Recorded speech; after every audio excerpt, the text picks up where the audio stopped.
మొదటగా ఈ వీడియోలో మనం భగవద్గీత అధ్యాయము 3 శ్లోకము 43ను పరిశీలిద్దాం.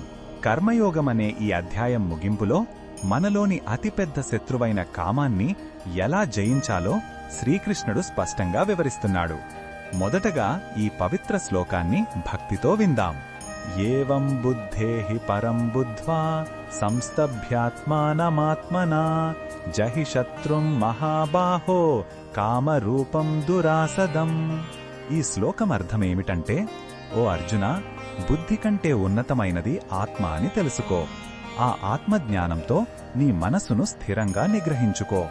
ఈ విధంగా జయించడానికి చాలా కష్టమైన కామము అనే రూపులో ఉన్న శత్రువును సంహరించు అనే శ్రీకృష్ణుడు ఉపదేశిస్తున్నాడు.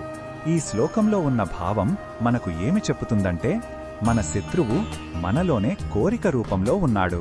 అయితే అతన్ని జయించే శక్తి కూడా మనలోనే ఉందని భగవంతుడు భరోసా ఇస్తున్నాడు. ఆత్మజ్ఞానంతో మనసును అదుపులో పెట్టుకుంటే ఎంతటి బలమైన కోరికనైనా మనం జయించగలమనే ధైర్యాన్ని ఇదిస్తుంది. ఈ శ్లోకంలో ఉన్న భావం మనకు ఏమి చెబుతుందంటే, మన శత్రువు మనలోనే కోరిక రూపంలో ఉన్నాడు. అయితే అతన్ని జయించే శక్తి కూడా మనలోనే ఉందని భగవంతుడు భరోసా ఇస్తున్నాడు.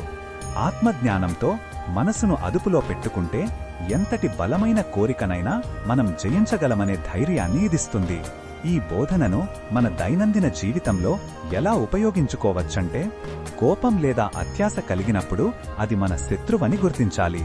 వెంటనే స్పందించకుండా మన వివేకంతో ఆలోచించి ప్రశాంతంగా నిర్ణయం తీసుకోవాలి. ఈ సాధన మనల్ని మానసికంగా బలవంతులుగా చేస్తుంది.